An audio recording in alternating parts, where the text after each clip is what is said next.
This is the Occidental Leather 5526, the Big Oxy Tool Bag. This is a large capacity carry. Just to talk you through the features on it, you can see there are side-by-side pouches on the front here, which have easy access openings for various fixings. There is a tool compartment at the side here, which is riveted on, and on this side there is a hammer loop. Inside you've got a 2003, so this is a heavy duty hard plastic tool shield that Occidental produce.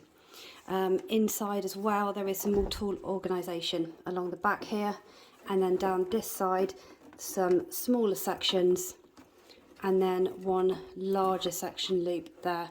You've also got small organisation at the top here for drill bits, for example. So as you can see, the bottom is quite open in profile. It is a gusseted side, so you're always going to have easy access. The pocket's not going to close, it's not tapered, and it's easy to get to the bottom of the pouch. So that is the 5526 Oxy Tool Bag.